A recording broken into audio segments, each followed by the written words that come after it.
So this evening, as we turn to Scripture, we're going to go to the Gospel of John, and we're going to go to a part of Jesus' last conversation with his disciples. That's a lectionary passage. It's one of the standard passages for the Easter season. Now, it might seem funny that we go back to before Jesus' death and the conversation he had with his disciples when it's after Easter, but after he's been resurrected. But this conversation he had with the disciples, preparing them for after the resurrection. And so that's why we turn back to that tonight. So the scripture reading is from the Gospel of John, chapter 13, verses 31 through 35. Jesus, talking to his disciples, gathered in that upper room, says this. It says, when he had gone out, Jesus said, now the Son of Man has been glorified, and God has been glorified in him. If God had been glorified in him, God will also glorify him and will glorify him at once. Little children, I am with you only a little longer. You will look for me, and as I said to the Jews, so now I say to you, where I am going, you cannot come. I give you a new commandment, that you love one another. Just as I have loved you, so you also should love one another. By this, everyone will know that you are my disciples, if you have love for one another. This is the word of God for the people of God, and God's people say, thanks be to God.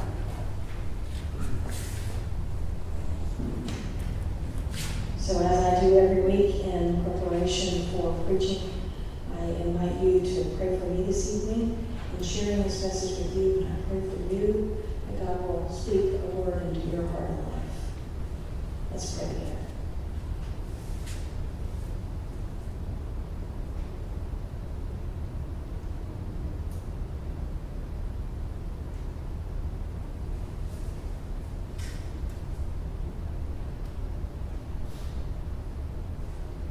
Oh God, may the words of my mouth and the meditations of all of our hearts be acceptable in your sight, for you are our rock and our Redeemer. Amen. Roger's almost here, so why don't y'all just open the door and let's invite Roger to come on in.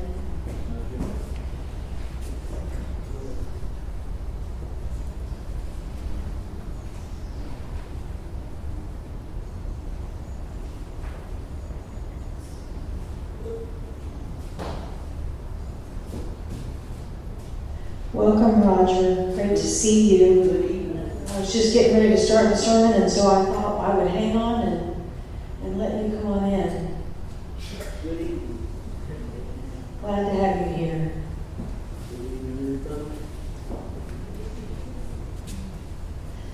So, when I was in the 4th grade, growing up here in Trinity, Reverend Odine Martin was appointed to serve here. Some of you may have known him, or you may have heard of him and still remember him fondly. Dean was the only pastor that I really ever knew growing up. He was still serving at Trinity when I graduated from high school, and then graduated from college and got married. And then, very soon before I started seminary, he shared with the congregation that he had been diagnosed with a malignant, inoperable brain tumor. And that first year in seminary, when I came home for Christmas, Sandra, his wife, invited me to come over to the house to visit him. What I remember was going into the family room and seeing this 53-year-old man who had been strong and tall and athletic, sitting in his recliner with an napkin over his lap, looking weak and tired and older. And I just sat down at his feet and we talked for about 30 minutes. I don't really remember much of what we said, but it was clear to me that he wanted to specifically talk to me because I was going into ministry. He wanted to make sure that my commitment to ministry was not in any way going to be messed up because I might be disappointed or frustrated with God or angry with God because Dean had this tumor and was dying. He died on February 13th, less than a year after he was diagnosed. And I would imagine that several of you have had an experience that might have been something like that. A time when you had a final conversation with someone, an intentional conversation, with someone who they knew they were not going to be able to be with you much longer. And in that conversation, that person may have shared with you what was most important, what he or she really wanted you to know and hang on to, and something that you would remember for the rest of your life. So this is the kind of conversation that Jesus had with the disciples the night before he was crucified. He invited them to share one last supper with them, a meal that we continue to hold sacred and experience weekly or more than that in worship. And then he had a final conversation with them. And he invited them, and as a result us, to let his words shape the rest of our lives. He began by talking briefly about glory. Remember that at the beginning of the passage, he uses the word glorify several times. What they might have thought about from a perspective of fame or public fascination. He knew that he had received this kind of prominence as people sought to be near him and crowd around him like he was a celebrity. But he wanted to explain to them the true meaning of glory, which is not fame or recognition. He told them that he would be glorified with God, but it would not look like what they were expecting. And goodness knows the next day, it didn't look like what they were expecting. He speaks to them tenderly and like family. And he says to them, "Little children, I am with you only a little longer. You will look for me, but where I am going, you cannot go." And then he tells them the true mark of glory for a follower of Christ: sacrifice and love. Being willing to lay down one's life for another, just as Jesus will do. He says to them, "I give you a new commandment, that you love one another. Just as I have loved you, so you also ought to love one another. I give you a new commandment." My first question is, why does he say new here? In Leviticus 19:18, the Jews were commanded to love their neighbors as themselves. In the Gospel of Mark 12:28, when Jesus is asked, what is the greatest commandment? His response is to love your God with your all and to love your neighbor as yourself. And then in the Gospel of Luke, in the 15th chapter, Luke tells the story of the Good Samaritan so that people will know who it is that is their neighbor and the true breadth of that statement. So if the commandment to love one another isn't really new, then what's new about it? First of all, I think the circumstances are what made it new. We've already talked about how this was Jesus' last meal with the disciples. It was his last conversation with them. And he knew that he would suffer and be put to death. The circumstances would now be very tough for his disciples. And he knows that loving one another, even under the best of circumstances, is difficult. and loving one another when the circumstances get very difficult can be almost impossible. Anyone who has been closely associated with death may know that any and all dysfunction in a family will come out when someone dies and the family is planning to work together to plan a funeral. In a sermon talking about love, Reverend John Claypool tells a story about Langdon Gilkey. He was a missionary in the 1930s. He was a graduate of Harvard, and he, like many others, thought that education was the key to salvation. So he went to the interior of China to teach in a private school. And while he was teaching there, World War II broke out. And China was conquered by Japan. And all of the Allied citizens that were in China were sent to a prison camp. Now, it wasn't a prison camp with the same kind of harsh circumstances like in the Nazi prison camps. But there were 1,500 American, British, Dutch, French, and Australian civilians who were forced to live together in very difficult and overcrowded circumstances. So Gilkey noted that all of the people in the prison camp were missionaries and teachers and social workers, all of them. But when the food supply went short and people were struggling for their very survival, they reverted back to this every person for themselves kind of mentality. But, he said, there was one exception to the rule. There was one group that was an exception to the rule. There was a group of Dutch Roman Catholic monks. And they had gone to China to run a school, and they were deeply rooted in their faith. They were the only ones who seemed to remember this new commandment, even in their very stressful and scarce circumstances. If there was help needed in the kitchen, the monks were there to assist. If a repair needed to be done, they were willing to do it and joyfully volunteered to do it. In spite of the struggle and being forced to do much with so very little, these monks seemed committed to living out this new commandment to love one another. Just as Jesus loved them, so they should love one another. Which brings me to the second question. Why is it so hard?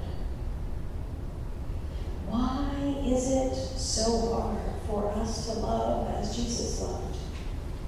For us to love even as humans might love. It sounds simple, but we know that it is not. One New Testament scholar says this: the new commandment is simple enough for a toddler to memorize and appreciate, and it is profound enough that even the most mature Christian is repeatedly embarrassed at how poorly they comprehend it and put it into practice. It's so hard to put into practice. Not even thinking about loving our enemies or loving the neighbors who we don't know. It's incredibly difficult to love those with whom we are in close community. Just like sometimes it's easier to love the stranger than it is to love the people that we live with. You know, you've heard it said before, why do we treat the worst? Those whom we love the most. But Jesus said this. He said, they will know us by how we love one another. By this, everyone will know that you are my disciples if you have love for one another. Have you ever walked into a meeting where fellow church members, Christians in the same church family, are speaking with bitterness and animosity toward one another? Did you turn on the General Conference of the United Methodist Church and look at how and hear how people were treating one another? You know, even though Jesus was known to be a great teacher, we don't have any accounts of him in the Gospels trying to teach the disciples about a certain set of doctrines or beliefs. Instead, what he focuses on is love. And in his last conversation, he models that, he offers that, and he commands that of his followers. So this is serious stuff. This means that if Christians argue and fight with one another over doctrine and decisions and property and power, then people who are not Christians will look at them and think, they must not really be followers of Jesus. Or, if they really are followers of Jesus, then why would I want to have anything to do with that?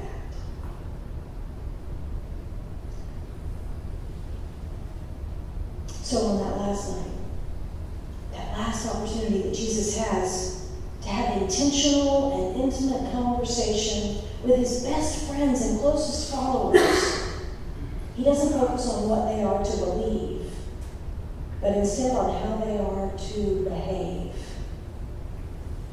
I would suggest that they, as a community of faith, just like us today as a community of faith, may have differing beliefs, but Jesus is calling them, in spite of their different beliefs, to behave well, to love one another. The founder of the Methodist movement said it something like this, and you all have heard this before, perhaps. John Wesley said, in essentials unity, in non-essentials liberty, and in all things charity. So first, in essentials unity, meaning, I think maybe in our basic Christian faith, in essentials unity, like our belief in the Trinity, like our belief in Jesus as the Son of God, in essentials unity. And then in non-essentials liberty, we have the liberty of believing different things and having different understandings when it comes to doctrine and scripture and theology. In essentials unity and non-essentials liberty, in all things charity, meaning love, in all things love. No matter what, in all things we are commanded to behave with love. As the song says, they will know we are Christians, or not, by our love. In Out of Africa, which is a memoir written in 1937 by Aesop Denison, a pen name for Karen von Blixen Finicky, she shares a story about a boy named Katal. While she was living in Kenya, this young boy named Katal came to inquire about living with her as a servant in her household. And she hired him. And she noted that he was very observant and very attentive, and she liked him very much. But then one day, after he had been with her for exactly 3 months, he came to her and asked her for a letter of recommendation to be the servant for her old friend, Sheikh Ali bin Salam, a Muslim. She said she didn't want to lose him. I didn't want to have, she wrote this, I didn't want to have Katal leave just when he had learned the routine of the house. And I said to him that I would rather raise his pay. No, he said, he was not leaving to get any higher pay. But he could not stay. He went on to tell her that he had made up his mind several months before that he would be either a Christian or a Muslim. Only he did not know which. The reason he had come to work with her for 3 months was because she was a Christian. He wanted to see the ways and the habits of Christians. And then he he wanted to go and work for Sheikh Ali because he was Muslim. And again, he would observe the ways and habits of Muslims. Then he would decide. Denison wrote, I believe that even an archbishop, when he had these facts laid out for him, would have said, or at least would have thought, good God, Kataw, you might have told me that before you came here.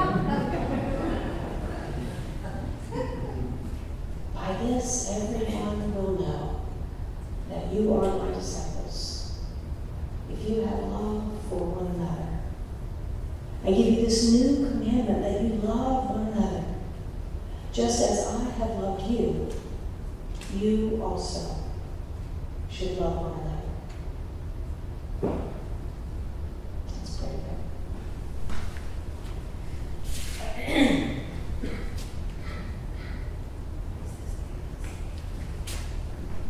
Oh God, your words are intimate and intentional and challenging and convicting.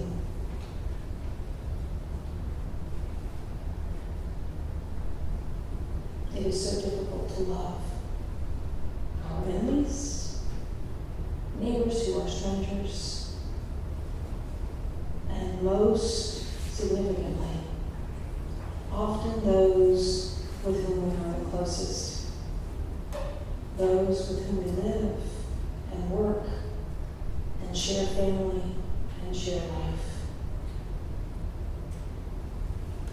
Oh God, help us to remember that you didn't come emphasizing doctrine or beliefs or a particular ethos. Your message was that you love one another. If it helps, oh God, as we leave this place, may we always remember that a Kataw is watching. Eyes are on us as to how we behave and how we love. They will know we are Christians by our love. So give us the courage, the wisdom, the gentleness, the commitment to love as you love.